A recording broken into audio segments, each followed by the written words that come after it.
Hello students. जैसा कि आप सभी को पता है बेटा कि मैं आप लोगों के लिए जेई एडवांस की एक सीरीज चला रखी है इंपॉर्टेंट क्वेश्चंस की। उसी सीरीज को आगे बढ़ाते हुए बेटा अलजेब्रा का पार्ट 2 लेके आया हूँ मैं आप लोगों के लिए। जेई एडवांस के कुछ इंपॉर्टेंट क्वेश्चंस, ये क्वेश्चंस कुछ प्रीवियस ईयर में आए हुए क्वेश्चन होंगे और कुछ ऐसे क्वेश्चन होंगे जो कि अपकमिंग एग्जाम के लिए बहुत इंपॉर्टेंट होंगे। ठीक है बच्चों, तो आज का पहला क्वेश्चन देखते हैं बेटा हम लोग। ये मैट्रिक्स से लिया गया है। क्या है question? For a real number alpha, alpha एक रियल नंबर है, ठीक है, बहुत बढ़िया बात है। If the system of the equation, ये इक्वेशन दे रखी बच्चों हमको, सिस्टम ऑफ इक्वेशन दे रखा है, सेट ऑफ थ्री इक्वेशन दे रखा है। चलिए, हैज इनफाइनाइट मैनी सॉल्यूशंस, यानी कि इसके इनफाइनाइट मैनी सॉल्यूशंस हैं। चलिए, बहुत ही अच्छी बात है। Then find the value of alpha. तो आप बहुत इजी क्वेश्चन था और एडवांस में आया था ये क्वेश्चन प्रीवियस कुछ एग्जाम्स में। ठीक है, इनफाइनाइट मैनी सॉल्यूशन का मतलब क्या होता है बच्चों? इनफाइनाइट मैनी सॉल्यूशन का मतलब होता है delta equal to delta 1 equal to delta 2 equal to delta 3 equal to 0। तो हमें वो अल्फा निकालने हैं, अल्फा का वो वैल्यूज निकालना है जिनके लिए चारों 0 हो जाए। तो अब एक मेथड तो क्या है कि भाई इसको सॉल्व करो, इसको सॉल्व करो, इसको सॉल्व करो, इसको सॉल्व करो, चारों का वैल्यू निकालो, इक्वल टू 0 करो, सिंप्लीफाई करो, सॉल्व करो, अल्फा निकालो, कंपेयर करो, वो अल्फा लो जो सब में आ रहा हो कॉमन। मतलब अल्फा का ऐसा वैल्यू लो जिसके लिए चारों एक साथ 0 हो रहे हो। ठीक है, तो वो थोड़ा लेंथी प्रोसेस रहेगा, कैलकुलेटिव ज्यादा हो जाता है भाई। इसमें एक अप्रोच और होती है हमारे पास, देखो क्या होती है, देखते हैं। तो सबसे पहले डेल्टा तो निकालना ही पड़ेगा। डेल्टा निकालते हैं, देखो तो डेल्टा क्या हो जाएगा बेटा, 1 अल्फा, अल्फा स्क्वायर, फिर ये हो जाएगा बेटा अल्फा, फिर ये 1, फिर अल्फा, फिर हो गया अल्फा स्क्वायर, अल्फा 1 और इज इक्वल टू 0। इसको सिंप्लीफाई करता है, एक्सपेंड कर लेते हैं। तो ये हो जाएगा 1 इंटू ये गया 1 minus alpha square minus alpha, ये गया alpha minus alpha cube, alpha minus alpha cube, फिर प्लस अल्फा स्क्वायर और ये गया alpha square minus alpha square 0 equal to 0। इसको सिंप्लीफाई करते हैं फर्दर आगे, तो देखो क्या मिलता है, अल्फा की पावर 4, अल्फा की पावर 4 माइनस अल्फा स्क्वायर और माइनस का अल्फा स्क्वायर, तो ये हो जाएगा अपने पास 2 अल्फा स्क्वायर माइनस का 2 अल्फा स्क्वायर प्लस का 1 इक्वल टू 0। तो ये हो जाएगा अल्फा स्क्वायर माइनस 1 का होल स्क्वायर इक्वल टू 0। तो यहाँ से मिल जाएगा alpha square is equal to 1। ठीक है, तो यहाँ से हमें अल्फा का दो वैल्यूज मिल गया, अल्फा का वैल्यू 1 आ गया और माइनस 1 आ गया है। तो डेल्टा को 0 करने पर हमारे पास अल्फा की दो वैल्यूज आ चुकी है बेटा। चलिए, अब दूसरा ऑप्शन क्या है कि डेल्टा 1 निकालें, यानी कि क्या करेंगे, डेल्टा 1 के अंदर इस कॉलम को 1 माइनस 1 और 1 से रिप्लेस कर देंगे, फिर सिंप्लीफाई करेंगे, फिर अल्फा निकालेंगे, फिर डेल्टा 2 निकालेंगे, फिर डेल्टा 3 निकालेंगे, 0 करेंगे, वहां से अल्फा निकालेंगे, फिर वो कॉमन अल्फा देखना होगा जिसके लिए सारे के सारे 0 हो रहे होंगे। उससे बेटर क्या है कि हम अल्फा निकाल चुके हैं, हम इन दोनों में से ही देख लेते हैं कि कौन सा अल्फा इस इक्वेशन को सेटिस्फाई कर रहा है। तो दूसरा शॉर्टकट मेथड क्या होगा बेटा कि हम इसमें क्या करें, अल्फा की जगह डायरेक्ट वैल्यू पुट कर दें। अल्फा की जो वैल्यू आई है इसमें डायरेक्ट पुट करेंगे तो क्या हो जाएगा, 1 plus alpha square, sorry alpha की जगह रखना है, अल्फा की जगह 1 रखना है, तो ये हो जाएगा x plus y plus z is equal to 1। ये हो गया x plus y plus z equal to minus 1 और ये हो गया x plus y plus z equal to 1। तो देखिए, जब अल्फा की वैल्यू 1 रखी हमने तो हमें पता लग रहा है कि ये वाला एक प्लेन का इक्वेशन हो रहा है, प्लेन का इक्वेशन, ये प्लेन और ये प्लेन तो कौन साइड है, एक जैसे ही है, तो ये दोनों तो इनफाइनाइट सॉल्यूशन देंगे, बट ये वाला इनके पैरेलल है। तो पैरेलल प्लेन कभी एक दूसरे को कट करेंगे क्या, नहीं करेंगे, कोइंसाइड करेंगे क्या, नहीं करेंगे। तो यहाँ से तो हमें क्या मिलेगा, नो सॉल्यूशन आ जाएगा भाई, नो सॉल्यूशन, इस सिस्टम का नो सॉल्यूशन आ जाएगा, जबकि हमें चाहिए इनफाइनाइट मैनी सॉल्यूशन। यानी कि अल्फा इज इक्वल टू 1 जो था वो आपका नेगलेक्ट हो गया है, उसको रिमूव कर दो भाई। देखिए, अब आपके माइंड में कोई ऐसी बात आ रही होगी, क्या आपके माइंड में ऐसा बात आ रहा होगा कि सर डेल्टा 1 डेल्टा 2 डेल्टा 3 क्या पता हमने सॉल्व किया होता तो अल्फा की कुछ और वैल्यू आ गई होती।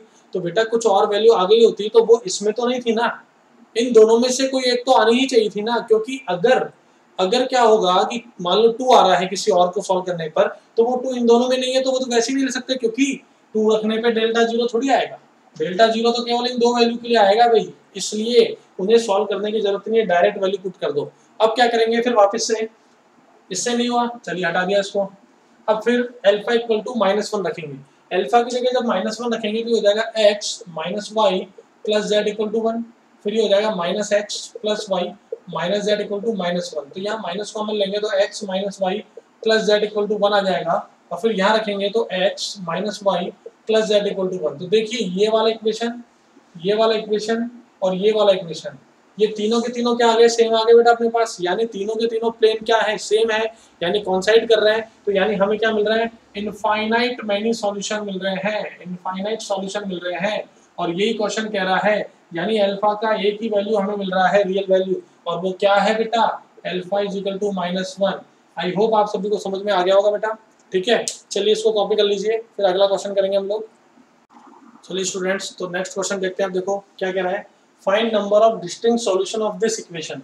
तो ये एक डिटरमिनेंट फॉर्म दिया हुआ है, इसको सॉल्व करने पर हमारे पास जो डिस्टिंक्ट अलग अलग सॉल्यूशन आ रहे हैं वो हमको बताने कौन कौन से आ रहे हैं। ठीक है, तो कैसे करेंगे इसको, डिटरमिनेंट को सॉल्व कर लेंगे, बहुत इजी क्वेश्चन था। अब यहाँ पर जब ये प्लस आता है तो हमको एक प्रॉपर्टी पता है कि अलग अलग हो जाएंगे। ठीक है, तो अलग अलग कर देते हैं। देखो ये x हो गया, ये 2x हो गया, ये 3x हो गया, ये x स्क्वायर, 4x स्क्वायर और 9x स्क्वायर, तो एज इट इज रहने दो। ये 1 1 1 आ गया, और प्लस यहाँ पर क्या हो गया, x 2x 3x x square 4x square 9x square, और ये x cube 8x cube 27x cube is equal to क्या चल रहा है भाई, 10 चल रहा है। चलिए बहुत बढ़िया बात है। अब ये कुछ कॉमन आ रहा है कि यहाँ से x आ रहा है, यहाँ से x स्क्वायर आ रहा है। ठीक है, चलिए तो कॉमन ले लेते हैं। तो ये x क्यूब हो गया, ये हो गया 1 2 3, ये हो गया 1 4 9, ये हो गया 1 1 1, प्लस यहाँ से x स्क्वायर x क्यूब, तो x की पावर 6 आ गया, क्या आ गया, x की पावर 6 आ गया भाई। ठीक है, अच्छा कुछ और आ रहा है कि देखो यहाँ पर इसमें से 2 ले लो और इसमें से 3 ले लो, तो ये हो गया 1 1 1, यहाँ से 2 ले लिया तो 1 2 4, और यहाँ से ले लिया तो 1 3 9। ठीक है, ये हमारे पास आ गया इजिकल टू में 10। इसको हमने सॉल्व कर लिया यहाँ तक। ठीक है बच्चों, अब देखो क्या करते हैं, अब थोड़ा सा इसको फॉर्मेट को चेंज करते हैं। थोड़ा सा हम क्या करते हैं, थोड़ा सा इसको सिंप्लीफाई करने की कोशिश करते हैं। तो देखो इसका अगर ट्रांसपोज ले लूंगा तो ये उसी फॉर्मेट में आ जाएगा, ये 1 1 1 आ जाएगा, है ना, ये 1 2 3 इधर चला जाएगा, यहाँ पर लेंगे तो भी वैसा कुछ बन जाएगा। ठीक है, और चाहें तो इसकी भी कोई जरूरत नहीं है, इसकी भी कोई जरूरत नहीं है, आप तो इसको सॉल्व कर लें डायरेक्ट ही। अगर आप चाहें तो डायरेक्ट सॉल्व कर लें। कैसे सॉल्व कर लें भाई, देखिए चलिए इसको मिटाते हैं, ऊपर वाले को इसको रफ कर दिया हमने। अब देखिए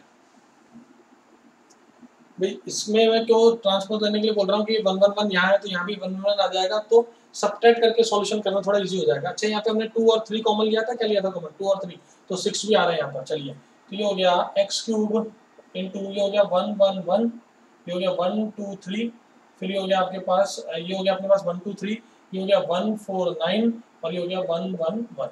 ठीक है भाई, ये अपने पास आ गया है, और प्लस ये 6x क्यूब 1 1 1 1 2 3, और ये हो गया 1 4 9 इज इक्वल टू 0। ठीक है बच्चों, यहाँ तक आ गया है। अब देखिए आगे बढ़ते हैं, इसके अंदर क्या करना है। अब क्या करेंगे, अब इसमें से इसको 0 कर, 2 को 0 बना देते हैं, तो 1 2 3 तो एज इट इज रहने दो। दिस माइनस दिस करोगे, R2 माइनस R1 करोगे तो 0, ये करोगे तो 2, और ये करोगे तो 6, ये करोगे तो 0। ठीक है, ये करोगे तो 0, ये करोगे तो -1, और ये करोगे तो माइनस का 2, प्लस 6x क्यूब, ये 1 1 1 एज इट इज आ गया, this minus this 0, this minus this 1, this minus this 3, this minus this 0 2 and 8 is equal to 0 आ गया। अब चाहे तो इसको एक्सपेंड कर देते हैं अभी, इसको एक्सपेंड करेंगे तो क्या होगा, x क्यूब अंदर आ गया, ये गया -4 प्लस 6, तो ये हो गया 2, फिर प्लस 6x क्यूब, फिर ये गया 8 माइनस 6, तो फिर 2 आ गया, इजिकल टू 10 चल रहा है, 0 नहीं है, भी 10 है, ये 10 इजिकल टू 10 दे रखा है। ठीक है, 10 हो गया, यहाँ 2 2 और ये 2 गया, 5 हो गया। अब देखो ये क्या इक्वेशन बन गई हमारे पास, ये x की पावर 6 है भाई, कॉमन लिया था ना हमने तो 6 बन रहा था ये। ठीक है, 6 बन रहा है, यहाँ से कॉमन लिया था तो x की पावर 6 बन रहा था। चलिए तो ये हमारे पास बन गई इक्वेशन, क्या आ गई बेटा, इक्वेशन बन के आ गई हमारे पास 6x, और ये 6x है ना, 6x की power 6 plus x cube -5 is equal to 0। तो x क्यूब की जगह अगर हम t पुट कर देते हैं तो ये क्या बन जाएगा, 6t square plus t -5 equal to 0। तो फैक्टराइज कर देंगे, 6t square plus 6t -5t -5 equal to 0। 6t common ले लेंगे तो t प्लस 1, -5 कॉमन लेंगे तो t plus 1 is equal to 0। तो ये हो जाएगा बेटा t plus 1 into 6t minus 5 equal to 0। तो यहाँ से t का वैल्यू आ गया -1 और t का वैल्यू आ गया हमारे पास 5/6। तो यहाँ से x क्यूब इजिकल टू है -1 और 5/6। तो x का वैल्यू तो निकालना था, तो x का वैल्यू एक तो आ गया -1, ठीक है, और दूसरा आ गया x इजिकल टू 5/6 की होल पावर 1/3। ये हमारे सॉल्यूशन आ गए, इसके डिस्टिंक्ट सॉल्यूशन। आई क्या बात समझ में? ठीक है, आई होप आप सबको समझ में आ गया होगा। चलिए कॉपी कर लीजिए इसको आराम से, अच्छे से समझ करके, फिर नेक्स्ट क्वेश्चन करेंगे बेटा हम लोग। चलिए स्टूडेंट्स, तो नेक्स्ट क्वेश्चन देखते हैं। देखो ये बहुत ही अच्छा क्वेश्चन है। The sum of all real values of x की सभी रियल वैल्यू का सम बताना है which are satisfying the equation this. ये इक्वेशन दे रखी है, इसको सेटिस्फाई करना है। चलिए ये एक एक्सप्रेशन है क्वाड्रेटिक, ये भी एक क्वाड्रेटिक एक्सप्रेशन है, इक्वल टू में 1 दे रखा है। तो आप एक बात सोचिए, इसमें कुछ भी मतलब ऐसा नहीं है कि आपको इक्वेशन दे रखी है और सॉल्व करके हम डायरेक्ट आंसर लिख देंगे और आंसर लगाएंगे हो गया भाई, नहीं, ऐसे क्वेश्चन नहीं आते हैं एडवांस के अंदर, आपको खुद से सोचना होगा। तो क्या सोचेंगे आप, इसमें केसेस बनाने पड़ेंगे कि भाई 1 कब कब मिल जाता है हमको। तो अधिकतर स्टूडेंट ये केस तो बना लेंगे कि भाई हमारा अगर बेस जो होता है वो 1 हो जाए, बेस अगर हमारा 1 हो जाए तो 1 की पावर में कुछ भी लगाओ आप, एनीथिंग लगाओ, कुछ भी लगाओगे तो उसका आंसर 1 आएगा। तो केस 1 में हम क्या करते हैं, इसको 1 ले लेते हैं भाई, ठीक है। तो यहां से सॉल्व करेंगे,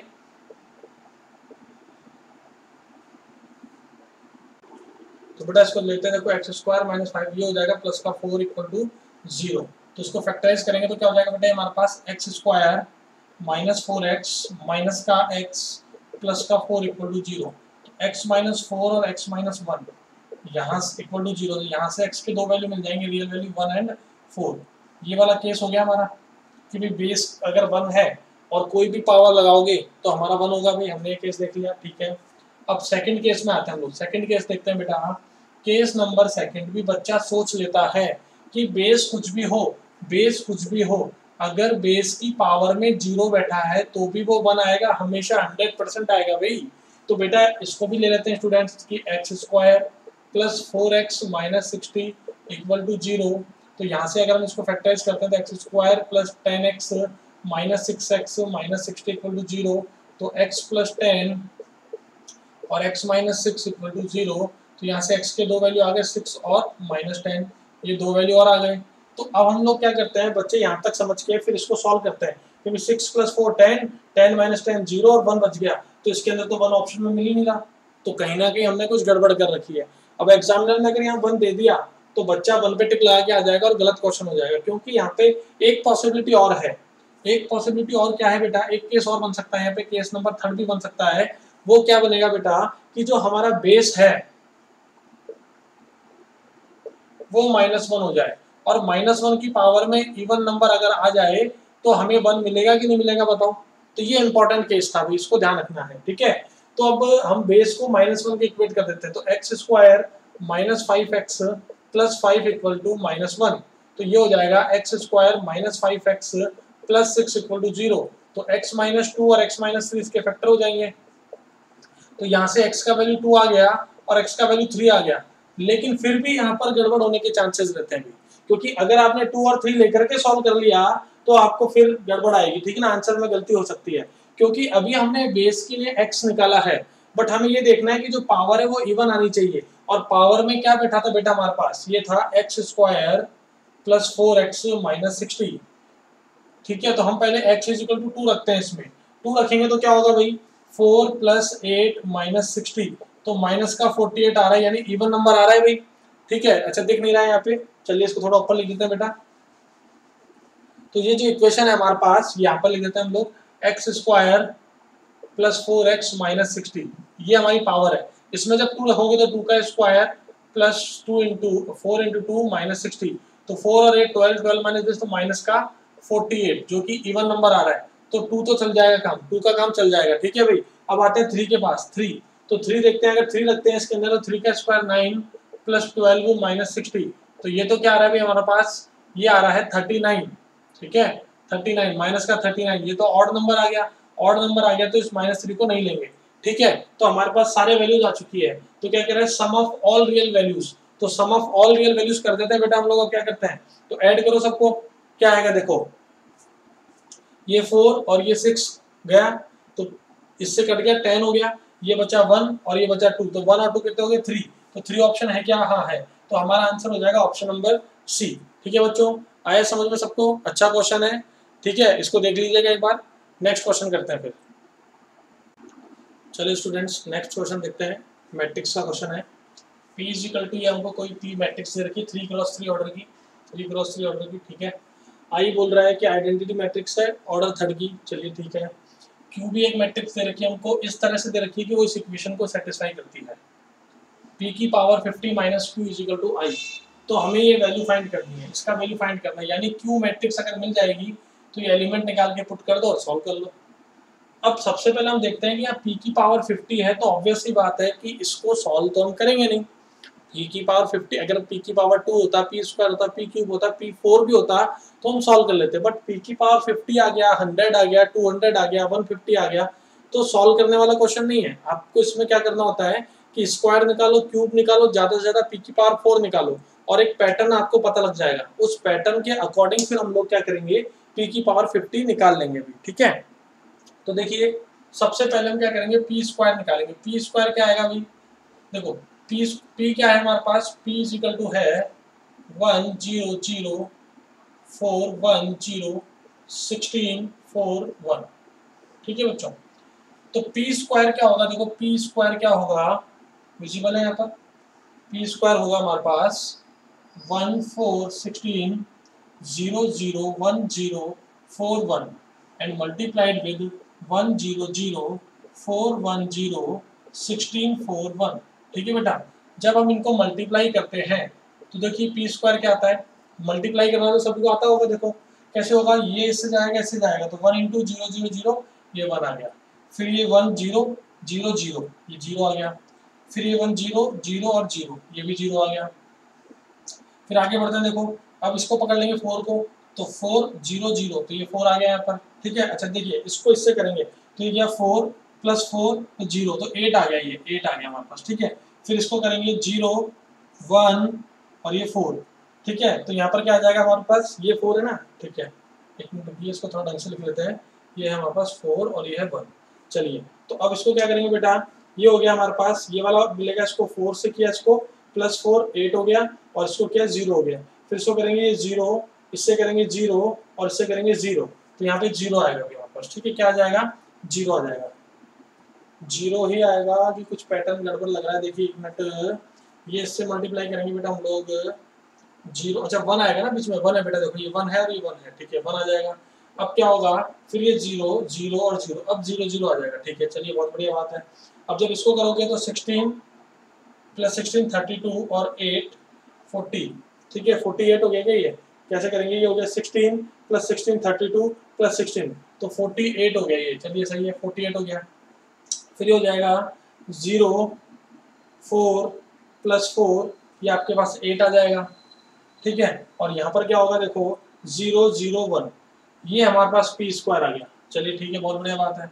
अब P क्यूब निकालते हैं, P क्यूब कैसे निकालेंगे, 1 0 0 8 1 0 48 8 और ये 1, इसको मल्टीप्लाई करेंगे बेटा अगेन P से, तो 1 0 0 4 1 0 16 4 1, इससे जब मल्टीप्लाई करेंगे तो P क्यूब क्या मिलेगा बेटा हमको, देखो ये हो जाएगा आपका 1, ये 0 0 तो ये 1 आ जाएगा, फिर ये आ जाएगा आपके पास 0 0 0 ये 0 आ गया, फिर 0 0 0 ये भी 0 आ गया।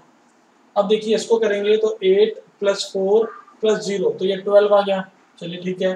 फिर इसको करेंगे 8 0 फिर 1 फिर 0 तो ये 1 आ गया, फिर इससे करेंगे 0 0 0 ये 0 आ गया, फिर 48 फिर 8 4 जा 32 और फिर 16, तो यहाँ पर कितना आ जाएगा 48 हो गया, ये तो 48 प्लस 32 प्लस 16, तो ये हो गया अपने पास 48 48 96 आ गया भाई, ठीक है। फिर ये हो जाएगा 0 8 प्लस 4 12 और फिर ये हो जाएगा आपके पास 0 0 1 ये आ गया। तो देखो यहाँ पर एक पैटर्न हमको समझ में आ रहा है, अच्छा ये विजिबल नहीं है, इसको थोड़ा मैं नीचे कर लेता हूँ, आप लोग इसको देख लीजिएगा, देखिए ये आ रहा है हमारा मल्टीप्लाई करने पे, ठीक है बेटा। अब ये पैटर्न को ऑब्जर्व करते हैं, देखो तो देखो 1 0 0 1 ये 1 ये P में है, देखिए 1 1 1 1 ये ही P में है, P स्क्वायर में है, और पी क्यूब में भी देखो ये 1 1 1 1, ये वाला पैटर्न तो सब में सेम आ रहा है। ठीक है, अब यहाँ देखो, यहाँ क्या आ रहा है 4 आ रहा है, यहाँ क्या आ रहा है 8 आ रहा है, यहाँ क्या आ रहा है 12 आ रहा है। चलिए ठीक है, ये भी सही है क्वेश्चन, तो कोई दिक्कत नहीं है ना। अब यहाँ क्या आ रहा है 16 आ रहा है, यहाँ इसका 3 टाइम्स आ रहा है, यहाँ इसका 6 टाइम्स आ रहा है, 16 का मल्टीपल आ रहा है। ठीक है ना, मतलब क्या आ रहा है, अगर यहाँ पर 16 है तो यहाँ पर इसका 3 टाइम्स आ रहा है, फिर यहाँ पर इसका 2 टाइम्स आ रहा है, या फिर 16 का 6 टाइम्स आ रहा है। अच्छा, यहाँ पर 4 था, है ना, यहाँ पर 4 था पी में, पी स्क्वायर करने पर हमें क्या मिला 8 मिल गया। ठीक है, फिर इसके बाद क्या हुआ, पी स्क्वायर करने के बाद हमें 8 मिल गया। अच्छा, पी स्क्वायर ये वाला है हमारा। ठीक है, तो यहाँ पर ये पैटर्न देखिए, तो 4 था, फिर 8 हो गया, फिर 12 हो गया। तो हमें केवल ये वाला एलिमेंट निकालना है। ये अगर हमें पता लग जाए कि क्या आ रहा है तो बाकी हमारा क्वेश्चन हो गया।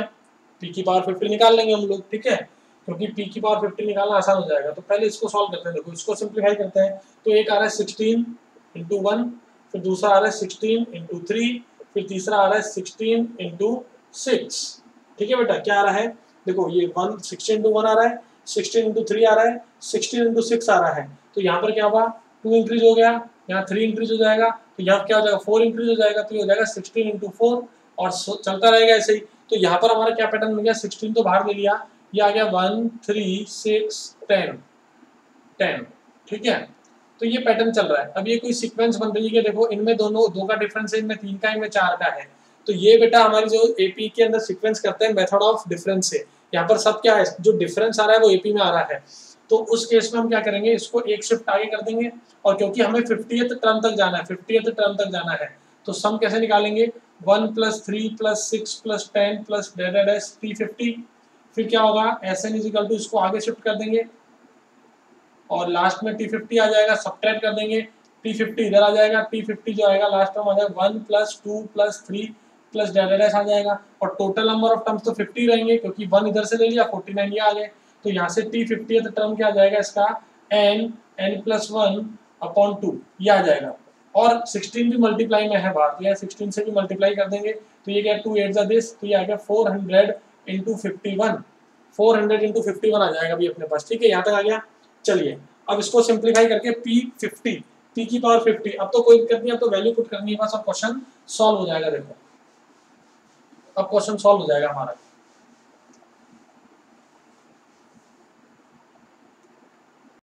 देखिए बच्चों, तो वो कैलकुलेशन करने के बाद हमारे पास पैटर्न फिक्स हो गया था। तो P की पावर 50 के अंदर ये वाला पैटर्न तो फिक्स आ रहा था, देखो ये वाला ये वाला ये वाला ये वाला, ये पैटर्न हमारा फिक्स आ रहा था। और यहाँ पर क्या हो जाएगा, ये 200 हो जाएगा। कैसे हो जाएगा, 50th टर्म में पहला टर्म 4 था, फिर 8 था, फिर 12 था, फिर 16 आ रहा था, तो 4 का मल्टीपल आ रहा था, तो 50th टर्म क्या हो जाएगा 200 हो जाएगा। और ये टर्म हमने अभी निकाला ही था, कि हमने निकाला था उसको 400 × 51 करके ये वाला वैल्यू आ जाएगा। ठीक है, अब इसके बाद ये जो वैल्यूज थी इस इक्वेशन में पुट कर देंगे जो हमें गिवन है।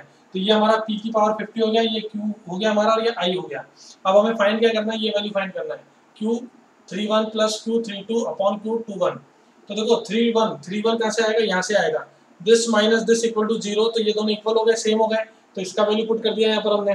फिर 32 यहाँ से आएगा, तो this minus this equal to 0 है, तो Q32 भी क्या आ गया 200 आ गया, और अपॉन में Q21 क्या होगा भाई, this minus this equal to 0 है, तो Q21 भी क्या आ गया 200 आ गया, अपॉन में 200 रख दिया। सॉल्व करने पर हमें आंसर मिल जाएगा इसका 103। ठीक है बच्चे, तो क्वेश्चन ज्यादा डिफिकल्ट नहीं था, कंसेप्चुअल था, थोड़ा सा कैलकुलेटिव था, इसके अंदर थोड़ा सा सीक्वेंस सीरीज का भी टच आ गया था। ठीक है, तो ऐसे ही क्वेश्चन आपको जेईई एडवांस में देखने को मिलेंगे बेटा। ठीक है, आई होप आप लोगों को समझ में आया होगा, और अगर आप लोगों को समझ में आया है तो लाइक बटन दबा दीजिए, और ज़्यादा से ज़्यादा इसको शेयर करिए अपने फ्रेंड्स के पास, जिससे कि उनको भी बेनिफिट मिल सके। और अगर आपने मेरा चैनल अभी तक सब्सक्राइब नहीं किया है तो उसे सब्सक्राइब भी कर दें, जिससे कि फ्यूचर में आने वाले वीडियोज़ भी आपको नोटिफिकेशन बेल के थ्रू मिल जाए। ठीक है बच्चों, तो मिलते हैं अगले क्लास के अंदर, अगले लेक्चर में। तब तक सभी अपना ध्यान रखिए और पढ़ते रहिए बच्चों। ठीक है, टेक केयर।